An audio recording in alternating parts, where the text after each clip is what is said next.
them out? Okay, I got a very lengthy one. All right, so here we go. Tell us about a time you made the best of a bad situation circumstance. I lost my home to short sale in the housing crisis of 2010. I was able to rent. My lease was up, and I had the opportunity to move back to Seattle to help my daughter for 2+ years watch her baby, my grandson. So yeah. So this would be a good time for beautiful one. Right. Okay, tell us about a time you made the best of a bad circumstances. I made friends with the doctors and nurses when I was spent 6 weeks in the hospital while I was in preterm labor. Our daughter is small but mighty.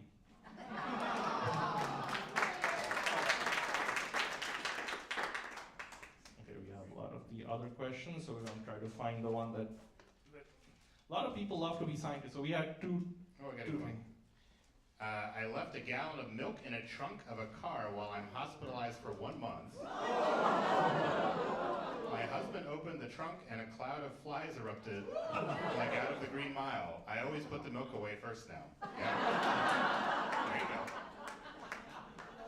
All right, since we are a science show, let's do a couple of the ones. If you could be a famous scientist. So if you could be a famous scientist, who would you be and why? So it says John Salk. He was not interested in material gain. Jonas Salk, sorry. Yeah. Whoa. Clearly the engineer does not know who John Salk is. I'm a microbiologist, by the way, so I'm more offended by this. I still have no idea what he does. There's some guy named Einstein. I don't know if you've heard of him. Yeah, Einstein. They say great hair. Yeah, he did have great hair. He also loves to stick his tongue out at people. Yeah, rude. Very rude. If you could be a famous scientist, who would you be and why? Marie Curie, brilliant, Nobel Prize for 2 sciences, physics and chemistry, laid the foundation for modern cancer treatments.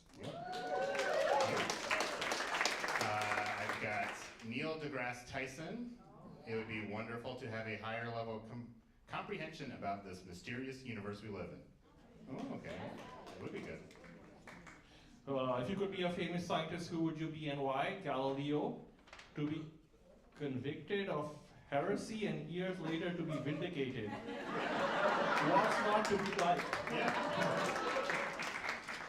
All right, I'll do one more. One more.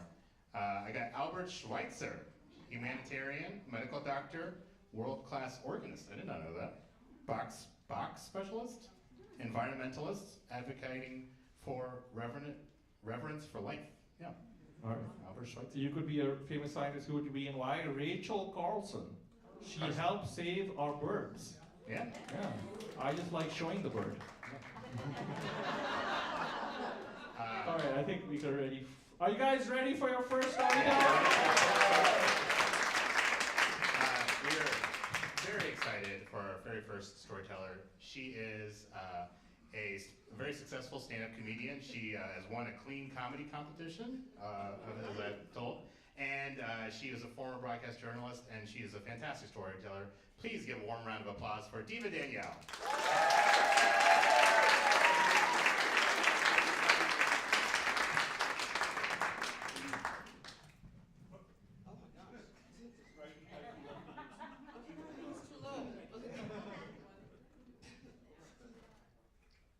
That should be good, right?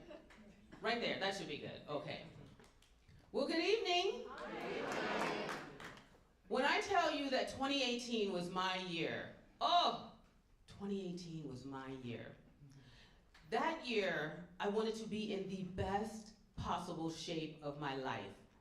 The goal, I was turning 50, going to Miami, and I wanted to be in a bikini on the beach. Now, a lot of people look at me and they're probably thinking to themselves, she takes good care of herself. And I do. You're welcome. I love to work out. I love being a woman. I love getting dressed up. And I love doing my makeup and putting on a good wig. So you better believe that I had a good wig for graduation, a good wig for my birthday, and a good wig for Miami. I believe a wig a day keeps the ugly away. And I literally have a wig for every occasion. So when I went to Miami, a lot of people were thinking that I was just gonna be cute and lay on the beach. But I took my wet Wanda with me. Because we were getting in that water. And I wanted to be and feel the best I had ever felt. The whole point was to be in the best shape. And I was in 2018. Oh, if you could have seen my booty, it was popping. Not so much today, but it was popping back then. And the whole thing is in my mind, I had started thinking that I'm gonna go to Miami, J-Lo's gonna be on the beach, shooting a music video. She's gonna see me, and she's gonna be like, girl, you need to be in my video. The booty was popping that bad, it was good. So I go to Miami, and I have a fantastic time. Then I come back from Miami, and I get back into my normal routine. I'm working out, life is good, no complaints. As time went on, I started to lose a little weight, and my back started hurting. Now, let me tell you something. As a woman, when you start to lose weight, that's a good thing. There was no complaints on my end. I was loving it.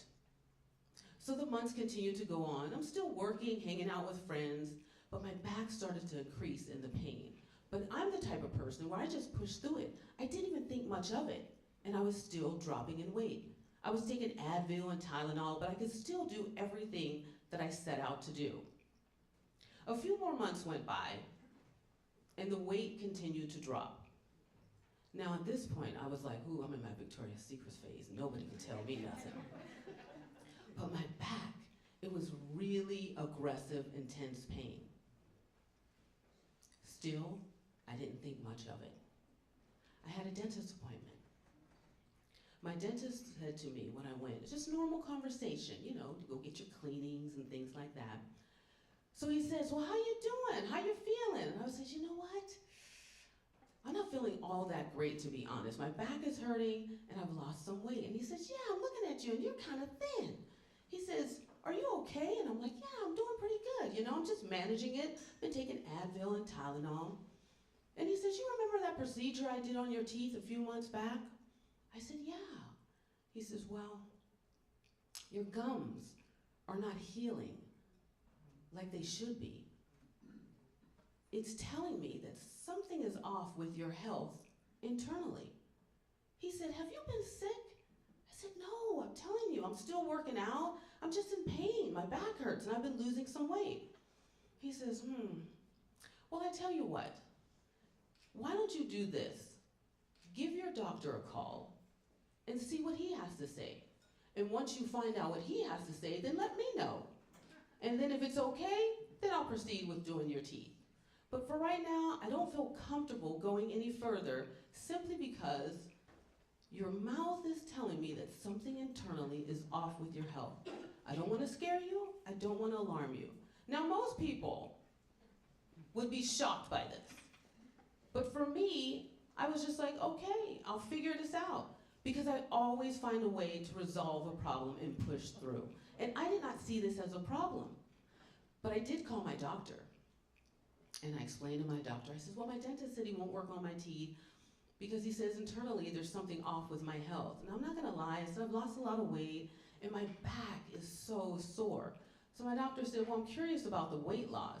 So why don't we do this? Let's order an MRI so we can take a look at your spine and see what's going on. Now in my mind, I'm thinking because I was always hiking, I was literally working out 6 days a week. I was hiking, I was running, I was going to the gym. I thought I had mad arthritis, perhaps a bone disease. So I go and I get the MRI. The doctor says to me, I need you to come in. I have to talk with you. So I was like, okay. So I took my good friend Diane. Now let me tell you something about Diane.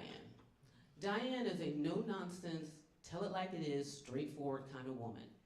Me, on the other hand, I am super positive, rainbows and, you know, blue skies and everything is gonna be fine. Daisies and just let's make it work. I go, and I'll never forget the day. It was November 21st of 2018. It was the day before Thanksgiving. Go see my doctor. He says, I'm not gonna sugarcoat it. I'm gonna be very direct, and I'm gonna tell you, Danielle, you have stage 4 lung cancer. It's in your spine. It's in the bones of your right pelvis. It's on the top of your right shoulder. I was 94 pounds. And I have never smoked a day in my life. So I'm sitting there trying to take this all in. Meanwhile, my friend Diane, on the other hand, went off. Who do you think you're talking to? You don't know her. This girl works out 6 days a week. She hikes 3 of those days. First of all, you're getting a second opinion. She's pointing to me. And I'm like, she's like, you don't know what you're talking about. You can't talk to her that way. My doctor was so calm. He looked at her and said, get it out. Yell, scream, ask me whatever you want. Meanwhile, I'm sitting there like this. I was trying to comprehend what he had just said to me, and I couldn't. I was like, okay, how can I have lung cancer when I've never smoked? He said, don't worry, we're going to figure this out, and I'm going to be here for you every step of the way. Now, I've had everything done. Intensive radiation, I've had chemo, countless blood appointments, surgery on my lower spine, scans on the regular, biopsies done. And let me tell you, it's a lot. It is a lot. But a few months in to getting my treatment, for the first time in my life, I had an epiphany. Now, I didn't even know what an epiphany was, except for when I heard it on Oprah all the time. She would say, I had an epiphany, I had an epiphany. But I actually had an epiphany. So I called my doctor, and I said, listen, I had an epiphany, and I feel like I really know why I got this cancer. And he says, all right, tell me. I said, I believe I got stage 4 lung cancer as a non-smoker. I was doing everything right up until that point. Because this experience, this journey, is going to help me live my life's purpose. It is going to show me a lesson, and it's going to help shape me into becoming the best version of who I need to be. I told him I'm going to wrap myself around it. It's going to be the hardest thing I've ever had to do, but I'm going to love up on it. And then I told him I am going to kill it with kindness. For many of you, you're probably thinking, what does she mean when she says kill it with kindness? Well, let me tell you this. When you hear of someone who has lung cancer, there's a stigma associated with it. People believe it's a smoker's disease. Yet here I was working out 6 days a week, eating healthy and clean for years, never smoked a day in my life, and I'm diagnosed with stage 4 lung cancer. Something that a lot of people don't know is that it's not a smoker's disease. If you have lungs, you can get lung cancer. According to the American Cancer Society, 20% of individuals who have never smoked get lung cancer. The National Library of Medicine reported that 15 to 20% of men who don't smoke get lung cancer, yet 50% of women who have never smoked get lung cancer. So I decided, because there was that stigma attached, I was going to show the positive side of going through this horrible, life-threatening illness. So I made it work for me. Oh, you better believe I made it work for me. I was going to all my appointments. I would get dressed up like this. I would do my hair. Oh, I had a good wig for every chemo Wednesday. Let me tell you guys. It was amazing. I would take selfies. I would do Facebook Lives. It got me local and national attention, and it started a conversation. Last year, I was able to go to Atlanta to a 3-day lung cancer summit, and I met women and a few men from across the country, all lung cancer patients who have never smoked. I've been able to be featured on podcasts. I've been featured in medical journals. The Mayo Clinic actually sent a videographer out to follow me one day on the benefits of working out while going through cancer treatments. It has opened up so many doors. I get a chance to travel and entertain and share my cancer journey and let people know that there is another side, a positive side. It's all perspective on how you look at it. And so it's opened up these doors of opportunity.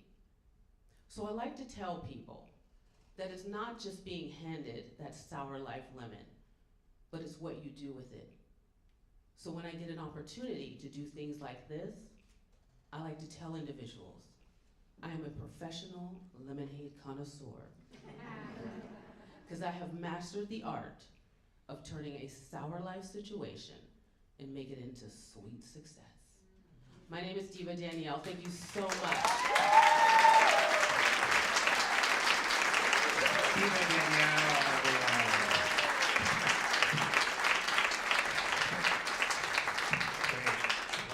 Great story. Great, wonderful story. Yeah, so that's, textbook example of circumstance and, making the best of an unfortunate circumstance, and it's amazing. Remind me, so I had this situation happen to me. I used to work in a lab. I was a postdoc. I got laid off because we lost grant funding, back before it was cool to lose grant funding. And so then I was looking for work. I was living in New York City. I didn't know what to do. So I started temping. And if you don't know what temping is, you just go to an office and print out emails for rich people. That's all you do. And so I was temping for a while, and I was asked to do medical writing. That was first gig I ever had doing medical writing. I was a freelance medical writer. They said, Raj, I want you to join this call and take notes. I was like, okay, I can take notes. I can do this. And on this call, this is a pharma company that's working on an train material for doctors to learn about melanoma, skin cancer. And there's 3 case studies that they each had to go through, and there's 2, one old white guy, one old woman, and then another old white guy. And I was like, oh, this is weird. And then the people who were the clients on the call from the pharma company was like, it's a little odd that we just have only white people on this. We should have some other races in this. And I was like, yeah, you need to get this diverse and mix it up. But then I was thinking about it, is it good that I'm just assigning cancer to imaginary minorities? And so they had this back and forth, and they ended up deciding that, you know what, turns out we did not enroll enough minorities in the clinical trial, so gotta keep it white. So that's what they ended up doing. So that was the circumstance of my situation. Right. Imaginary cancer patients. Imaginary cancer patients, real white people. So, okay. Yeah. All right, we'll read some more slips from you over here. Yep. What we have. Just a few more. Tell us about a time you made the best of a bad circumstance or situation, had phone go off in the middle of church service, and looked around and pretended it was someone else. That's a good one. But that reminds us, please turn off your cell phones. Yeah. This is a podcast. Yeah. We don't mind. We'll just pick it up and talk to them. This one, I don't have bad situations or circumstances. All events are blessings or lessons. This was almost a bad one. Right. It was nothing bad ever happens. And we had that table over there who said nothing's bad ever happened to them. Yeah. I had a debate that I lost my prep work for. I made up my stats and won. Oh yeah, good job. That works great. All right, so we're going to bring up your next storyteller for the night. Are you guys ready for your next storyteller? Your next storyteller is a retired engineer, a grandfather, a dad. He's a senior member IEEE like me. Let's hear it for Russ Skinner.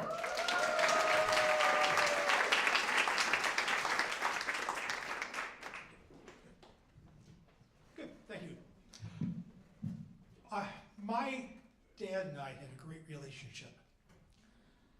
We shared a lot of things that were common between us.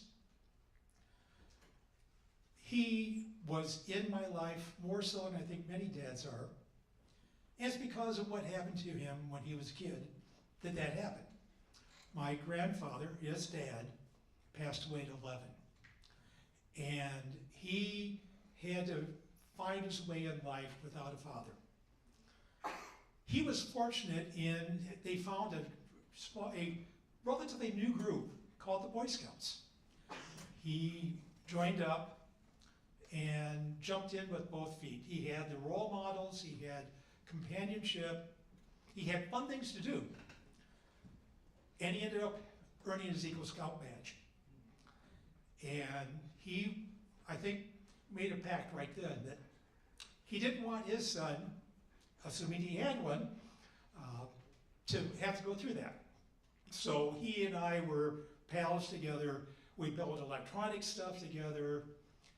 And of course, with him having a scouting background, he liked to camp. We went camping. My mom told me that she warmed my bottle when I was 6 months old on the radiator of the car, because we were camping. So we went camping a lot. We saw all over the country. And he was able to instill with me some real values with scouting. When I got old enough, I was a scout as well. And there's literally hundreds of sayings the scouts have. One of them that stuck with me though was, you always leave your campsite in better shape when you leave than when it was when you got there. Clean it up, pick up the trash even if it isn't yours, maybe leave a piece or two of wood for the next campfire. That stuck with me because partially it applies to my career, it applies to life. Leave the world a little better place than it was when you got here.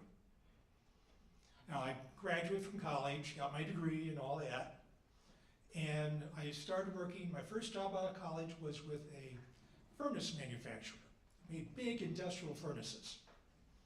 I was there for a few months and my boss came up to me and said, we'd like you to go out and help our startup engineer on a facility in Louisiana. So we flew down and I ended up getting out to the Louisiana Army Depot. This furnace was installed on the base and it hardened artillery shells. This was in 1975, just before Saigon fell and we got out of Vietnam. I had plenty of classmates who were serving in Vietnam. This was a big deal. There was a strong anti-war sentiment. I said, do I really want to be part of this? The phrase back then was military-industrial complex.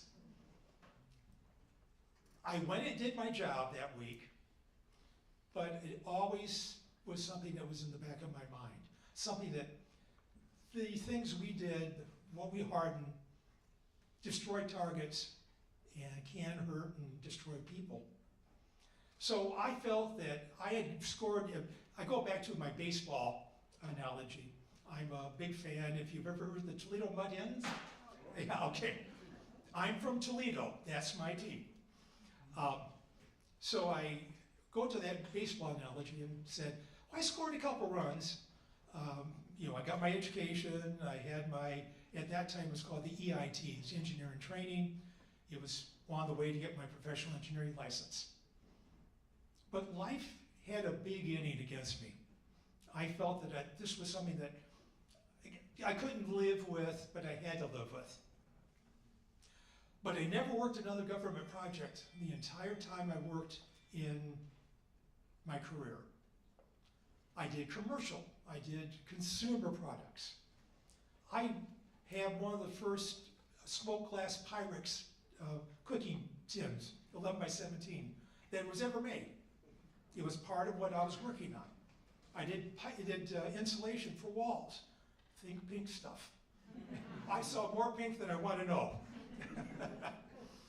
And I worked on cereal making. I automated almost every cereal line that Kellogg had in the States. But it never really got me to the point where I felt I was really benefiting people and I wasn't getting over that hump that life handed me. Going back to the baseball analogy, I had another 1, 2, 3 inning every so often. I was getting my middle innings and I was still down. So things changed for me when I moved to Phoenix. I took a new job out here. It was with a company that division made software that did record keeping and was FDA compliant. FDA accepted the software. It was gold standard. Plenty of pharmaceutical manufacturers were interested in that. So we had a big project, 12-hour days, 6-day weeks. It was 14 months of the design, and then we spent 4 months down in Puerto Rico installing it, doing all the certifications, every test you could think of. You'd think in Puerto Rico would be a nice place to have a startup. I've been in really bad places doing startups, but this was probably pretty good. Except I only got to the beach one time the whole 120 days I was on site. Every day was in a windowless room in the middle of the factory. I had 4 tanks to take care of, to certify. Each tank had a 3-ring binder about 4 inches thick of every documented thing we did, every test we did, every change we made. And it was boring work. It was long and boring work. However, I don't want any other plant to ever have anything anything less than what I did. I don't want to put anything in my body that hasn't been certified to this level. I was impressed with how good we did in getting that equipment and getting that process certified. So I got out of it, I got done, came back home. If someone asked me afterwards if I wanted to do this again, and I did have headhunters that tried to get me to do it again, I said, tanks, but no tanks. So I got home. Several months down the road, the manufacturer of the drug sent us a nice little coffee table book. It described what was going on. It had testimonials from patients who used this drug, how it helped their lives, made a difference in their lives. And I thought, that's a great PR campaign. I really didn't get it. I didn't see it was anything more than just making things look good. But something happened in our family that changed all of that. We got a call a few months after I got that book from my sister-in-law. And she said, your nephew, Jeremy, our nephew, has cancer. He had non-Hodgkin lymphoma. It was treatable. He had a good prognosis, but he had to go through a couple rounds of chemotherapy. Not what we wanted to hear. He was the same age as my daughter, in the 20s. No, this is not right. I didn't want to hear that. But he persevered and went through the chemo. Several months later, he got a test back saying, everything looks good right now. We'll have to go 5 years before they declare you're cured, but it looks good. So we got back that fall, that winter, for a family get-together at the holiday, and we got to see Jeremy. He still had no hair, but he said that was a fashion statement. He lost his hair during chemo, but he decided to keep it off. So he and I had a few minutes to talk, and I asked him about the chemo and what happened. And he said, well, chemo was not great, but it wasn't as bad as a lot of people side effects wise. So he did pretty well. But he said, the day after, they asked me to come back in, and they gave me a shot. It was 5 minutes, and I was on my way. And he said, I couldn't figure out why they would do that. What happens is that he did ask eventually. And one of the clinicians said, well, we give you the chemo, we need to let it run for a day, and let it do its thing, and then we give you this shot. It's a protein. It's a protein that helps rebuild your white blood cells. So I said, well, that sounds great, you know. And he said, but one day I was looking at the vial before the clinician came in and gave me a shot. I saw at the bottom of the label it said, product of Puerto Rico. And my ears perked up. I just thought, oh, what happened here? We tracked it all down. It was indeed the same drug that was being made in that plant. And it was the drug that went through my tanks. It made a world of difference for me. What we found out was, or what I looked at with that baseball analogy again, is that I had just hit a home run. Not only a home run, a grand slam. You know, I understood it. It suddenly came to light. I understand why I was doing what I was doing. Life sometimes gives you that chance to find out that you make a difference for a lot of people.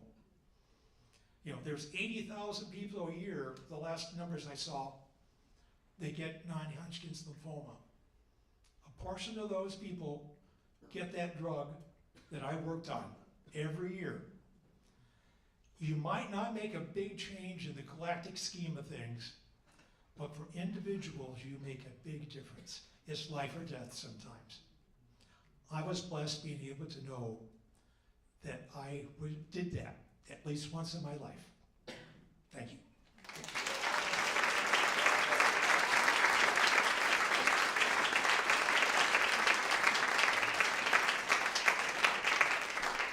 You want to somehow switch positions.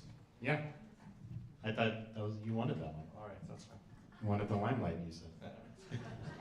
I just want to tell you, Russ, thanks for the memories. But isn't that amazing? How many of you, by round of applause, saw that twist coming? You were trying to sixth sense it. Right? Did you, by a round of applause, did you guys figure it out or no? No. A few people figured it out. Okay, not bad. So we kept it a secret. I think we worked. Good job, Russ. As soon as they said Puerto Rico, I was like, yeah, I got it. There's a connection. Only one thing is ever made in Puerto Rico.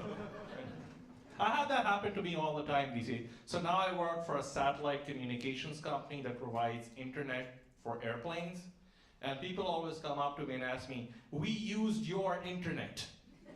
As if I'm sitting in my office, like personally routing all the signals for the people in the thing, like, it's my internet. Yeah. But at least when I work from home, I'm working from 196.192.0.1. You see, all these Story Collider audiences will get that joke. That's what we aim for. Yeah. Router That's the jokes. home address for the router. The biologist won't get that. It's an IP thing? It's an IP thing. It's fine. You want to do a few more of those before we get up to the next one? We'll do a couple of those and we'll bring up your next storyteller and then we're going to have a short intermission after that. All right? Tell us about the time you made the best of a bad circumstances, sitting in the front row now. Oh. All right. All right. Who did it? All right. Who did Which it? one of you said that? Okay. Well, thanks for coming anyway. All right, go ahead. I already did that one. All right, if you could be a famous scientist, who would you be and why? Galileo, I believe he was the original jack of all trades, having a wide breadth of knowledge that could be applied to many issues. Big Galileo crowd. That was the second Galileo. Okay. Galileo's student now. Yeah. If you could be a famous scientist, who would you be and why? Participant 1, Bill Nye, because he is a science guy. Bill.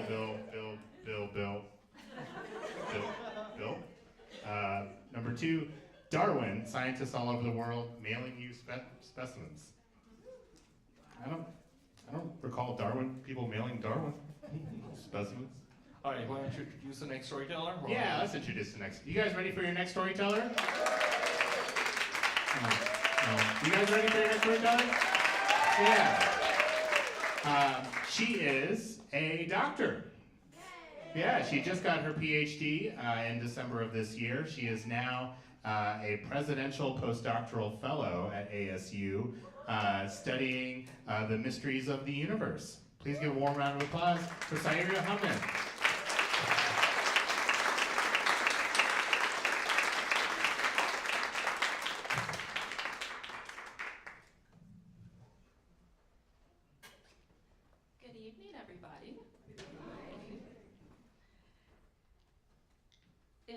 5 a.m.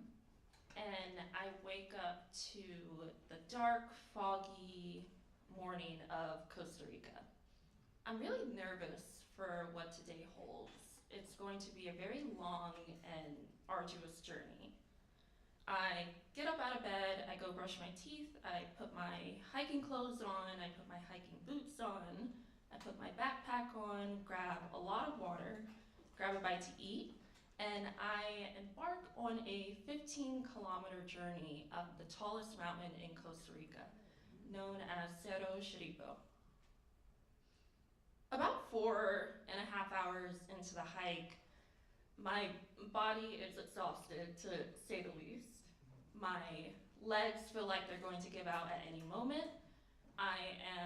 My shoulders are hurting from carrying the weight of my heavy pack. My fingers are swollen. My diaphragm even hurts. It hurts to breathe in because your body is doing more work as you get to higher altitudes from the low oxygen. I'm drenched in sweat. It's been raining for hours.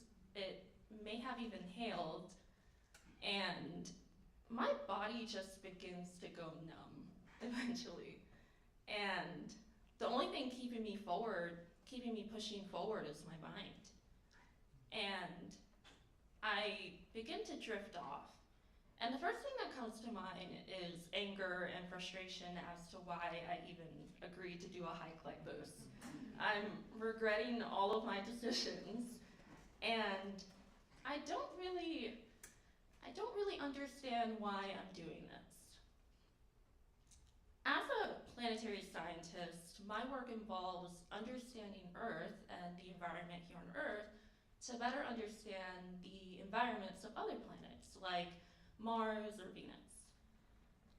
And what many people may not know is that my work requires a lot of field excursions. So I go out into the field, I study the land, and I collect rocks, I analyze them, with the goal of trying to reconstruct the geologic history.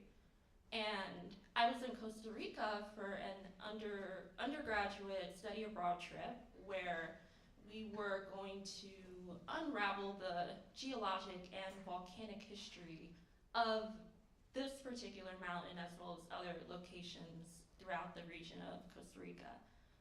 And I had to meet my classmates up at the top of this mountain to finish my instruction there. And so I'm continuing on this hike, hours into this literal uphill battle to try and get to the top of the mountain, and just when I feel like my body's going to give out, I see the midway point. And it's great because I get to finally take a break and grab some water, sit down, and just rest. And I meet my other classmates who have already made it there ahead of me, and I hear them talking about the hike. They're saying, oh, the hike is not that hard so far. I can totally do this again. I've done harder hikes before. And I'm just sitting here, holding on for dear life, trying to figure out how I'm going to finish this hike. And on top of that, having an existential crisis. And I start to think that maybe I'm not cut out for this. Not just a hike, but maybe I'm not cut out to be a geologist. Maybe I'm not cut out to be a scientist, especially if it requires this level of effort. In fact, there was a previous hike that the rest of my classmates and professor went on that I chose to opt out of. And I opted out of it because I didn't believe that I could do it. I didn't even want to try. I felt deep down inside that I would probably fail. And I really wanted to quit this hike too, but there was no way out of it. It was mandatory to get to the top and to finish instruction and to, study the rocks at the top of the mountain, and my professor wasn't gonna let me out of this one. So I felt stuck. Didn't know why I was even here. I leave the rest area, and looking around, it's still hours has passed since I first started the hike. I started at 5 a.m. and it was sort of bright outside, but the visibility was pretty low because at that point we were so high in altitude that we are in the clouds and you can hardly see but a few steps in front of you. And all you can really feel is the air getting colder and colder, it getting windier and windier, your body's working harder and harder to, try and breathe. And this journey truly felt never ending. I mean, it was the most challenging physical experience that I've ever had. And I realized I was starting to get into my head because, again, feeling the frustration of why am I even here? Why am I doing this to my body? I must just like pain and torture. And so I decided to sit down, to take a little break and stop being in my head so much. And I sit down and it's funny, I see this perfect looking mushroom right in front of me. It's called the Amanita mushroom. Essentially, for those who don't know, it has a white stem and then a red cap on top, and then it has these white dots along the red cap. Think of the Mario mushroom. And seeing this mushroom was very profound because it reminded me of a couple things. One, how important mushrooms are in an ecological context. So, ecologically speaking, mushrooms are just the tip of the iceberg of what the earth has to offer. Beneath our feet is an entire vast fungal network that allows for the transport of chemicals and electrical signals between different plants, different insects, trees, other fungi, and other organisms. And it reminds me of how interconnected nature really is. And all these organisms are working in tandem together. All these natural processes are working in tandem together to kind of create this world that we live in.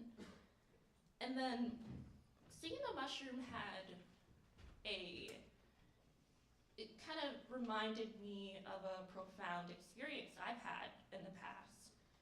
And I was debating whether or not I wanted to share this part of the story tonight, but I would be remiss if I didn't talk about the catalyst to me becoming a scientist. And if it's woo or kind of weird, then that's okay. So, in my undergrad, as many people may do, I decided to experiment with friends with psilocybin, aka magic mushrooms. I was with my closest friends in a safe environment in the suburbs of Georgia, and a few hours after we had taken it, one of my friends was urging us to go outside, and I begrudgingly agreed. Okay. Up until that point, I didn't really like going outside. I'm originally from the Bronx. I'm a city girl. I like being indoors. I still kind of do. And so I decided to go outside, And the minute we opened the door, I had the most profound realization. It's hard to put into words, but imagine your entire worldview changing in an instant. In fact, it was such a profound realization that I had that shortly after that experience, I changed my major to geology and decided I was going to become a scientist and study the universe. And so looking at the mushroom in the field reminded me of this experience and reminded me of what I was willing to do to not only become a scientist, but to seek knowledge about the world. I was willing to adopt any challenges that I might face and work through it. And I realized that in order for me to truly be a scientist, I had to get over this thing in myself that was telling me that I couldn't do things that I set my mind out to. You know, if I feel like I'm from the city, therefore I don't hike, well, I guess I can't finish hiking this mountain. Or, you know, something's too difficult, something seems too scary, so let me just run away. You know, that's easier. And I was tired of living that way. And perhaps the true path to knowledge, to gaining knowledge about the natural world, is to first face yourself. Now, I could have been high from the lack of oxygen that I was breathing at this point on the mountain, but really sitting there on the mountain, seeing that really put into perspective what I needed to do, why I was here, and why gaining this knowledge about nature was important to me. And so I continued on the hike, and 7.5 hours after I had started that morning, I finally reached the top. I got to the top, I could feel the sun on my skin, I could finally see the sky, and I was looking out at the clouds around me. I was above the cloud deck. And I did it, and I'm ready for the next challenge. Thank you.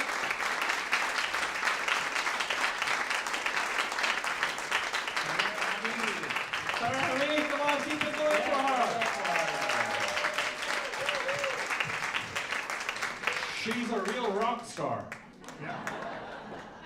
And since I have my kid in the audience, I just want to tell them, don't do drugs. You don't need to do drugs to become a geologist. No. Yeah. Regardless of what Saira says. All right, we're going to take a short intermission. To drink, For but the not drink? for your son. Yeah, not for my son.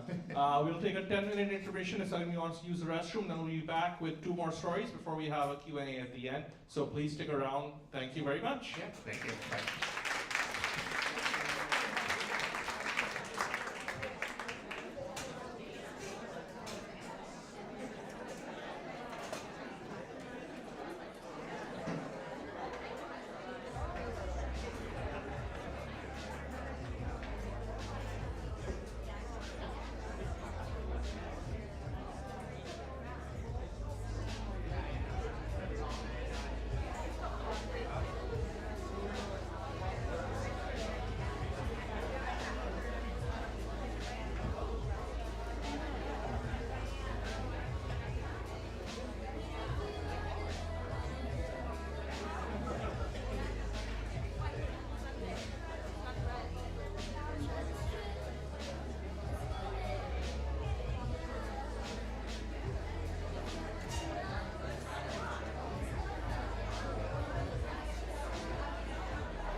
still an intermission, but if you want to sign up for our mailing list, the QR code is up there. There's no Phoenix option, so just write Phoenix in the where did you hear about us? Sorry.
This is last call for the bar. The bar is closing in 5 minutes.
everybody. Hello. Hello, everybody. Hey, Hello, everybody. back for the second half of our show. Yeah. Yeah, so you guys Yeah. having a good time? Yeah. So just so you guys know, the Story Collider is currently active in 12 cities in 3 countries. We have Yeah. shows in England. We've had shows in Australia and New Zealand, although that chapter is not active right now. So if you guys know anybody in those cities, please let them know. If you guys want to tell a story, all these stories only happen because of you. So if you have an idea for a story, please pitch it to us. If you go to the storycollider.org/submissions, or you go to our webpage, there's a link there. We're interested in any sort of story that has to do about science. We'll help prep you. Most of the people here have never told a story before. Some have. But we'll help you get that story polished and you get to perform it here. Yeah. For you guys. Yeah. But not for yourself. You perform it to other people. Yeah, you perform it to other people. Yeah, just don't be. Right, and We don't create clones of Yeah, you. we do workshops. So if you guys have some corporate stops, we'll come, we'll train people, we'll help them tell their story. You can donate to us. We're a 501c3 because I've been told we have to ask for money as well. Yeah. Now more than ever. Now more than ever, yeah. Yeah. Yeah, we have an NSF grant. Nobody knows what's going to happen. Yeah. Great. Everyone's nice. So we were testing you. You guys did not do very good on your arm. Oh. Yeah, that's better. That's better. That's better. But our goal at the Story Collider is make you learn some science. No. No, it isn't? No, we don't. We You're not- subliminally added in, right? Yeah, So what it's- would you, it's subliminal, sneaky science. Sneaky. So like, what is the sneaky science everybody has learned today? What have you learned? mushrooms. We've learned that mushrooms can help you become a geology major. Yeah. We learned that. We've learned that tanks are very important, and they each require 3-ring binders. Yeah. But you can make a difference. Engineers do have a value in our society. Right. We did learn that. Wigs are awesome. Wigs are awesome. People without non-smokers can get lung cancer. Yeah, non-smokers. Yeah. What? There's a wig There's a for wig for every occasion. occasion that we did learn. All right, let's do a couple of slips and we'll bring on our next storyteller. Storyteller. All right, if you could be a famous scientist, who would you be and why? Mae Jemison, because who's that? Mae Jemison. I don't know. Mae Jemison, because she's a pioneer. I do electronics. If you want to know about the integrated circuit that goes inside there, that's me. Anyway, Mae Jemison, because she's a pioneer among women and an inspiration to my generation, all the subsequent generations who follow. Dr. Jemison showed all African American girls that they could go to the stars and back. Yeah.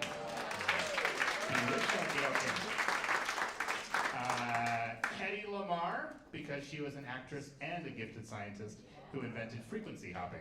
Yeah. Hedy Lamarr, great story. Hedy Lamarr. Yeah. Wi-Fi.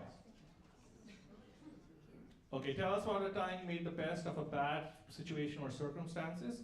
Plane was late at Birmingham, Alabama. Got food for free from the airline. Got free food, caught up on Star Trek Enterprise. I couldn't read that right. I think it's my son's. Yeah. All right, Do you remember this trip to Birmingham? I wasn't there. Oh man, okay. You could sell a lot of Enterprise. Famous scientist, who would you be? Randy Babb. He is a self-taught biologist and one of the premier naturalists in the world. He travels the world studying a huge diversity of species and has literally written the books on a wide variety of biology topics. He focuses on drawing and connection between people and wildlife and making people care. Randy is the type of person all wildlife students and professionals want to be. Written by Randy Babb, everyone. Thank you, Randy Babb, for being here. We'll save the last few for the next storyteller. Are you guys ready for your next storyteller? Your next storyteller is an educator, a dad, and an environmental scientist. Let's hear it for Dr. Joe Roselle.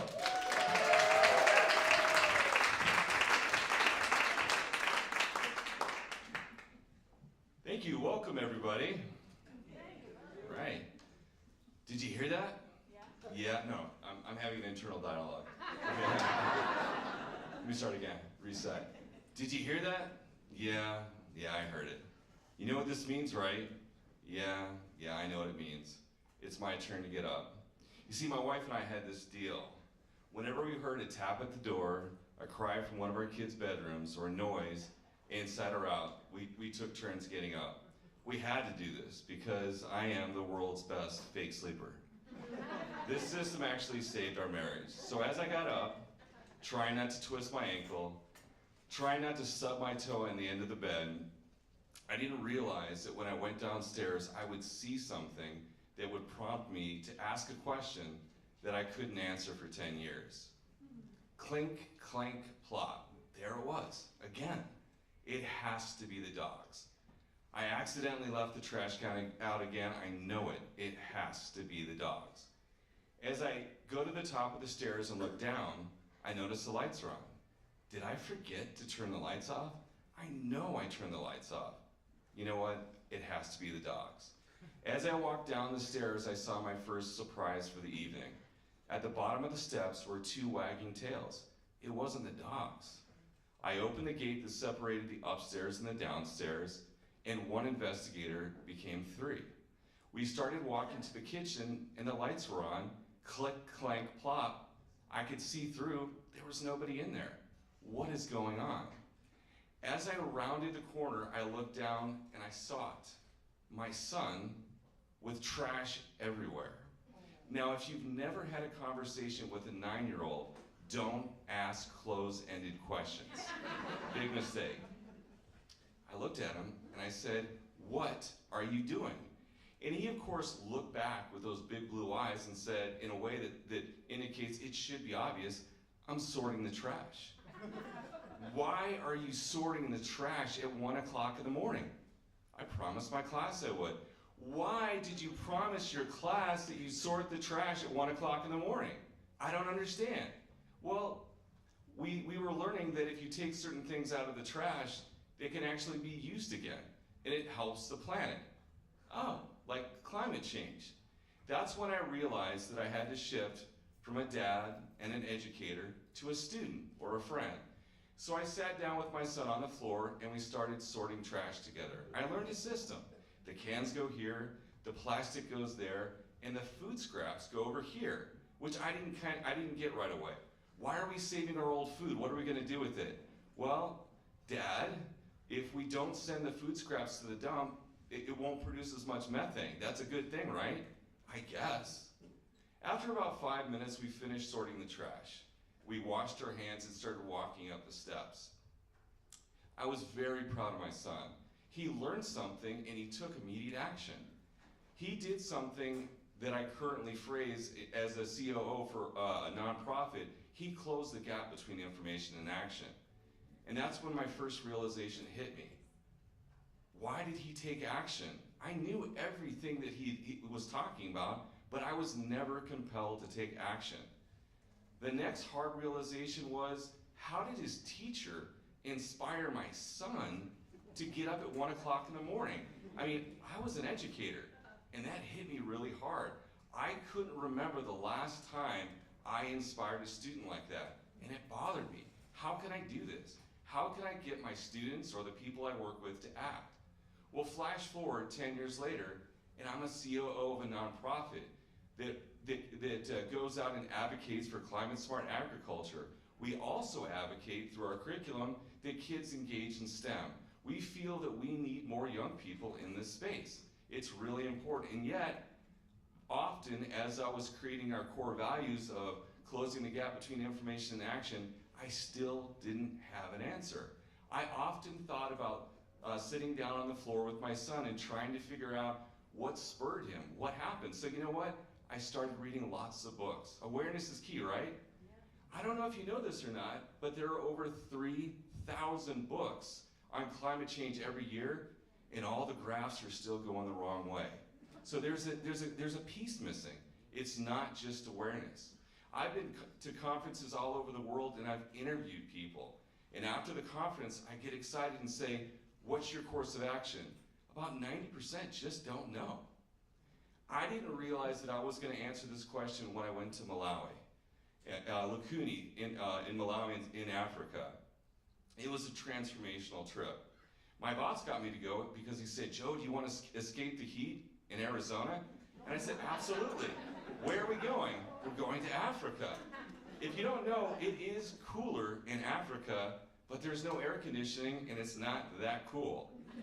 So the morning I woke up, not wanting to leave the comfort of the air conditioning hotel for the Range Rover that had absolutely no air conditioning, I was a little hesitant. I'd been in the country for 7 days, and one of the phenomena that I also realized too is even though when you look at Google Maps and it's 5 miles away, it could still take you an hour to get there because most of the roads were unpaved and the potholes were as big as your car. In addition to that, they hadn't quite got the concept that walkers and bicyclists and trucks should not be on the same road. So as we're driving at a snail's pace, I started looking out the windows and I started to notice lots of incredible things. I started seeing bicyclists with sugar canes. I started to see open air markets. But one of the things that I saw that gave me pause was I was actually witnessing deforestation in real time. Every single person on a bicycle, in a car, had a bundle of sticks. And that gave me pause because they needed the wood in order to cook their food. As we drew closer to the neighborhood that we were going to investigate or do a podcast at an urban farm, I noticed another big difference. All of the houses had 8 to 10 foot walls surrounding the house.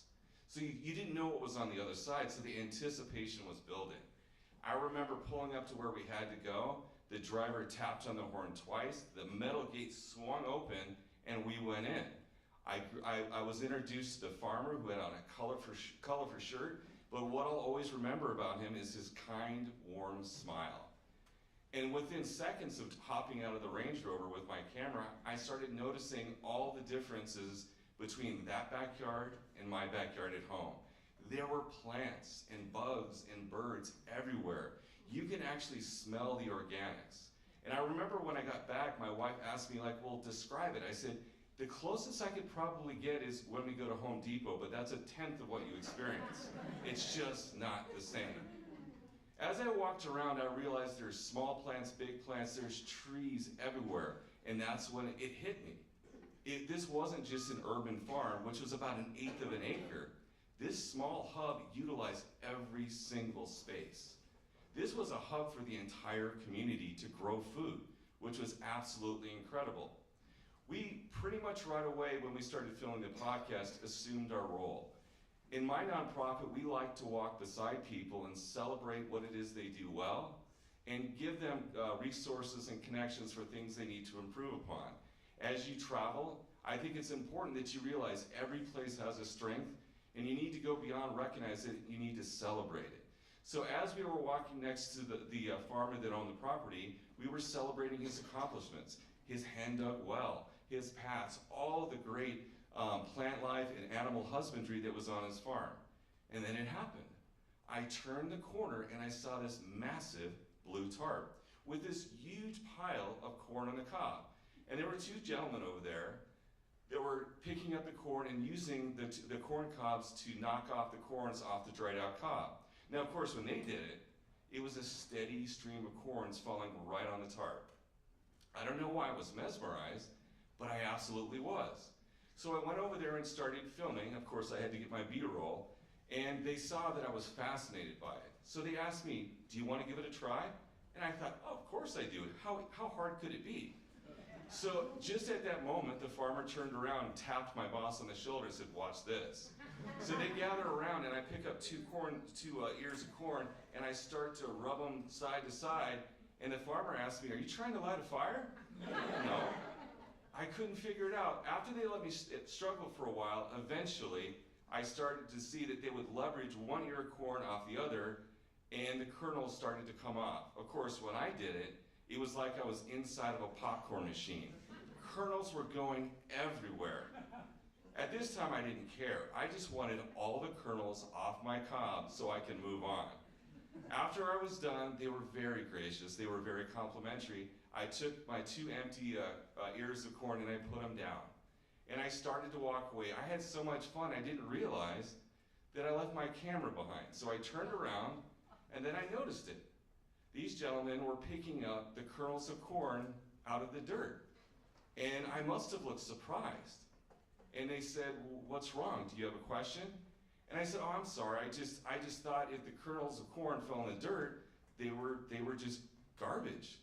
And they said, no. They said, you know, ever since we were boys till now, things have changed. In Malawi, if it doesn't rain, we don't eat.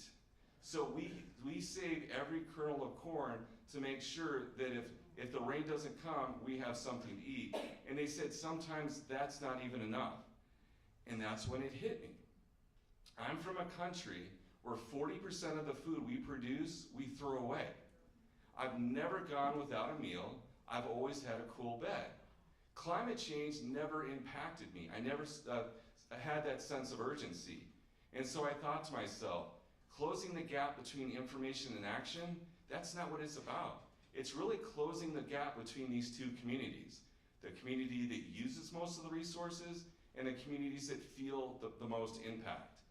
And believe it or not, I flashed back to that evening with my son on the floor, and he actually looked at me at one point and said, hey Dad, think global, act local. And he was right.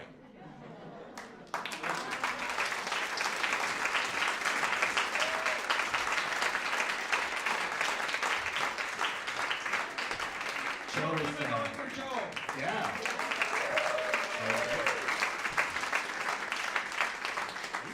That much fun? That was a brilliant story. That was beautiful. Yeah, that's beautiful. He got his son to do some work and sort trash. I can't even get my son to take out the garbage. Come to the show, my dad said.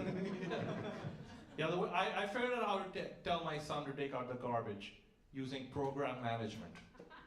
Yeah, I just assigned him a Jira ticket. That's a joke for the 4 people from my office.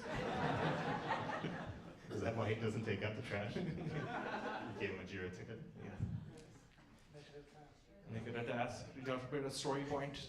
Okay, we have a program manager here. I'm not talking anymore further. You don't know what a Jira ticket is. I have no clue what you're talking about. Be glad you don't. We have One more storyteller you want to do with the last chit? You have one chit left? Or do I have one? no. Okay, why don't you do the honors? Do you guys know what chits are? That's this piece of paper. Yeah, I think that's a South Asianism.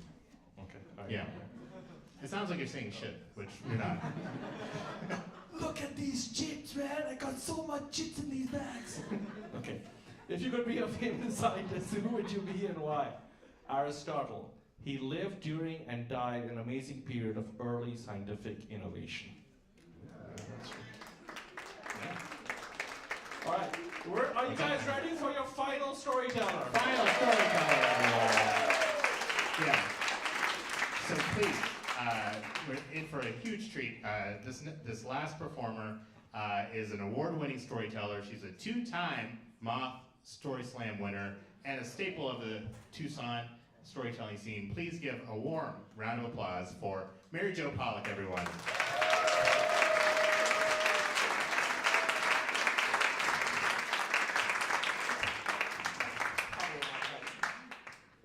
You're not supposed to touch it. You can hear me.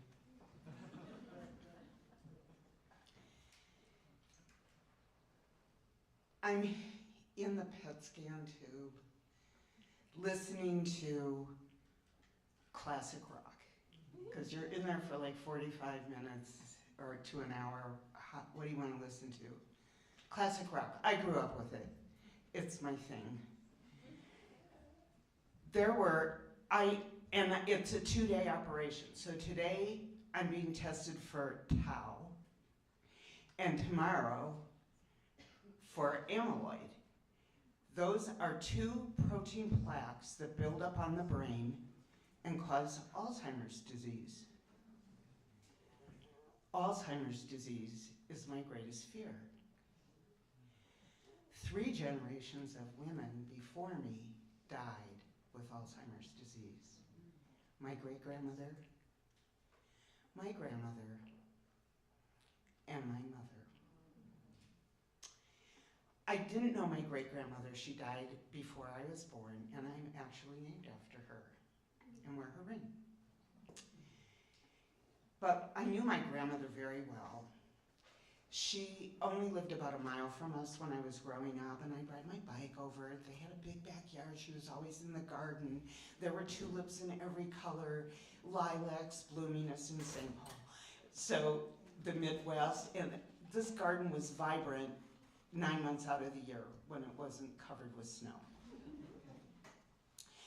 And then she taught me how to bake chocolate chip cookies and brownies, and I'd go in her house, I'd follow her around like a puppy.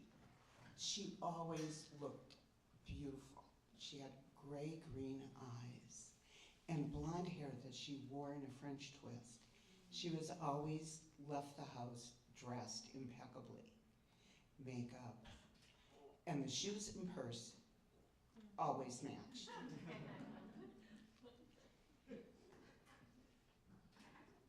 And I remember the last time I saw her, she was in assisted living. My grandfather made my mom and my aunt promise, because when he was on his deathbed, to never put her in assisted living.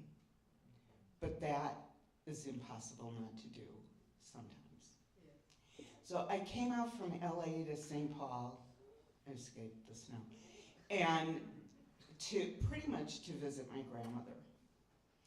And I go into the assisted living facility and I see my aunt talking to some little old lady down the hall. I'm like, who's she talking to? And as I get closer, I realize, that's Grammy with the bad perm and the gray hair and disheveled clothes. I couldn't believe it. And as I get a little closer, she jumps up, runs toward me, arms out. Mary Jo is here. Mary Jo is here. And I was flabbergasted. Based on what everybody told me, I thought for sure she wouldn't know who I was and this was going to be horrible. But she recognized me, and my mom and aunt and grandmother and I, we went to lunch and we visited and had a lovely afternoon, and she walked us to the elevator and I turned around and said, oh, Grammy, I love you. And she looked at me with those eyes, with no recognition, and said, why? I waited until the elevator doors closed before I cried, and then cried all the way home. And I also cried a lot for my mother, because about 15 years later, my brother and I started to deal with her and her memory. And I got her to go to a neurologist and take some medications.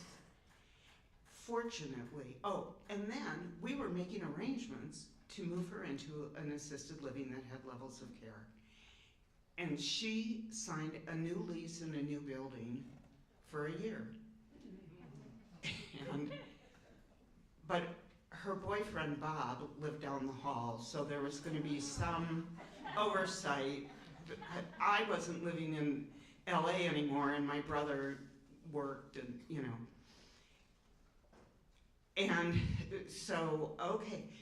And the moving day, I did come down to help with the move. The moving day, she's sitting there, and I said, what? And she said, you know, I changed my mind. Tell them to take it all back. Oh no, you can't go back, Mom. Why not? Well, like you moved in here, so your apartment was vacant and somebody's moved into your apartment. They're moving in like you're moving in here. I thought this was just a vacation. No? This is your new house. And when the lease was up, she did go into assisted living. Poor Bob. And I thought, well, you know, maybe I need to be part of the solution. So I looked around after I moved to Tucson 10 years ago, and I thought, I found a study at University of Arizona Banner Alzheimer's Institute, and I was accepted. And the first few years, all I did was neuro and cognitive testing, which is being in an office for a few hours, doing, filling out tests and doing puzzles, and they test your memory in a bunch of different ways. And then the doctor who was in charge of this study said, I can get you some scans. And that's great. So I had an MRI and a CT scan. And then, about a year or so later, he said, I can get you PET scans if you can get up to Phoenix to Mayo. Yeah, I can. And part of the study is that when I die, my brain goes to Mayo. And I don't know what I'm doing with the rest of my body.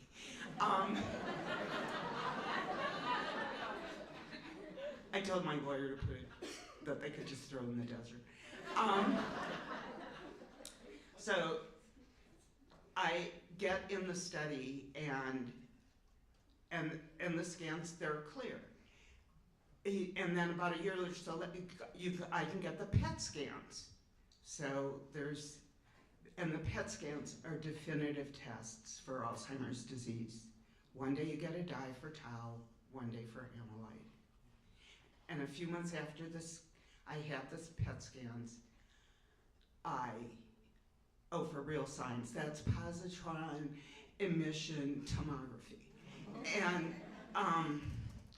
I met with the doctor, and he said, I don't always tell people the results of their scans. It's a blind study, but I feel that you need to know because of your family history. And I'm starting to sweat, and I'm ready to cry. I'm really getting upset, 'cause I don't know what he's gonna say. And he said, I've examined your scans thoroughly, and there is no tau and no amyloid.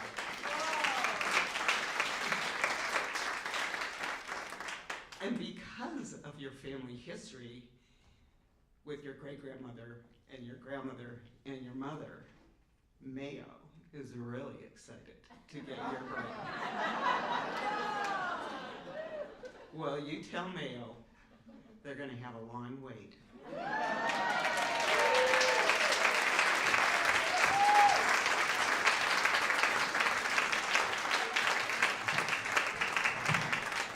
There we go, Thank Pollack. you, Joe. Thank you. And That's actually our show. We're going to have a small Q&A afterwards. If Yes. people want to leave, because I know it's a weeknight, you can sneak out. It's okay. But we're going to invite all the storytellers up here. If you want to share a quick anecdote or ask a question, we'll do that. It's going to be very quick, 5-10 minutes. So if you could have everybody up here, please. yeah, All the and storytellers. thank you to ASU Yeah, thank Kerr you, ASU Kerr, for having us. for hosting us tonight.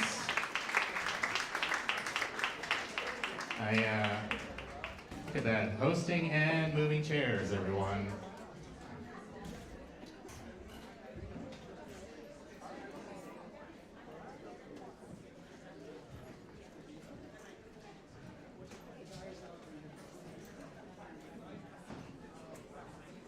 Okay. Yeah, and if anyone has any questions, Stacy has a mic, and she will be running it around. Anybody? You're in the middle, so you get the host. All right, if anybody wants to share something related. I'm interested in your nonprofit. Are you recycling food scraps, or what's?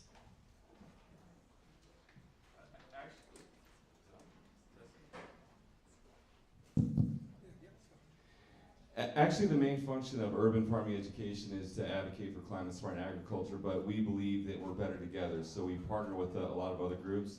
In addition to that, I'm the president of the Arizona Compost Council, so yes, now we we not only do it at home, we advocate for that as well too. And if you do recycle food scraps, then you're saving about 40% of the total emissions for methane, which contributes to greenhouse gases. So then you use that to compost?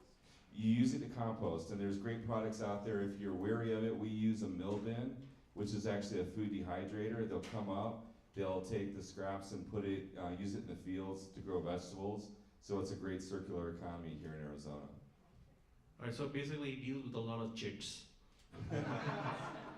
Sorry, that was an easy one. Anybody else? Oh yeah, sure. What is a story collider? What does that mean? Story Collider? I don't know the origin of how they came up Story with the name. Collider was actually an organization of storytelling organization created by two physicists, like myself, and they were both part. So it comes from the Collider and Stories, and it was created in 2010, right? Yeah, because 15 years now. I can do math still. And so that's where the name comes from.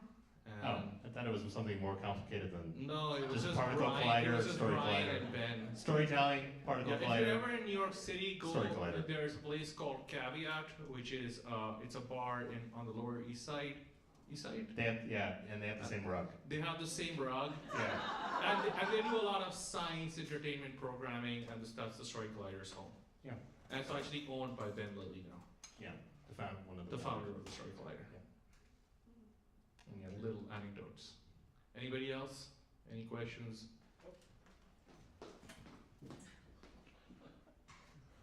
Hi, y'all covered a good range of topics, personal and scientific. I'm curious, and without specific regard to current defunding initiatives, but how do you feel about how well our economy appoints scientific resources and brain power towards solving the problems that should be solved, or that you think are most important?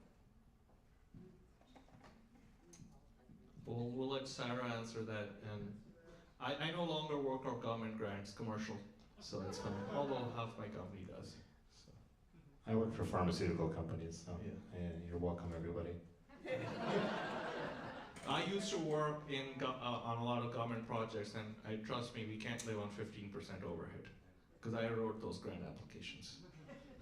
Part of our nonprofit advocates to get kids engaged, and we believe that if the more kids we get engaged, problems like this won't happen in the future. Only about 14% of our kids, when they graduate from high school, can go into STEM careers. So any organization that's out there that's encouraging STEM, I'm a former principal, and it always bothered me that we don't have more kids in STEM. So support them at the bottom, because when they get to the top, this won't happen again.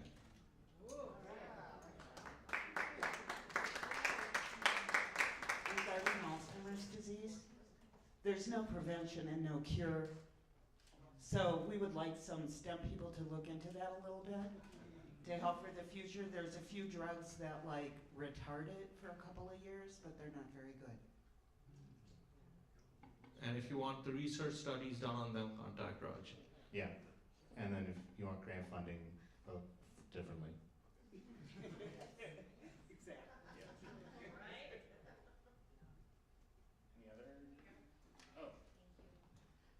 Danielle, thank you so much for your story. I was really moved by everything that you shared, and I was just really wondering, like, how are you today? Well, today, I'm fabulous.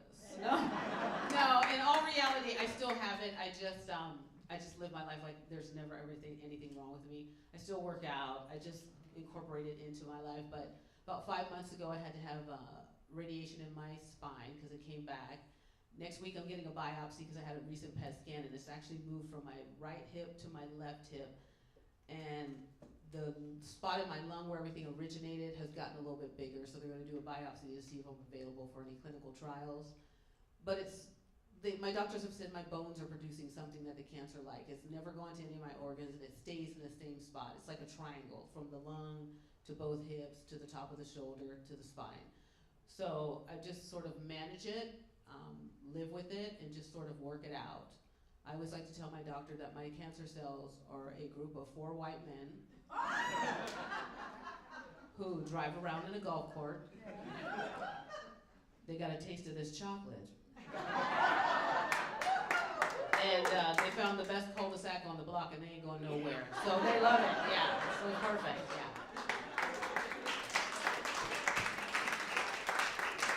I think that's a great time to end because I don't think we can get a better That's how I than want that. it. That's a good appeal. So thank you very much for coming out. Thank you for coming out. Thank you for all our performers. Yeah, I forgot to do my own personal plug. If you guys are interested in stand-up, on May 28th, I'll be back here doing stand-up for ASU stand-up, whatever it's called. Stand-up at the Kerr, it's called, I believe. So thank you very much, and good night. Have a good night. Get up there.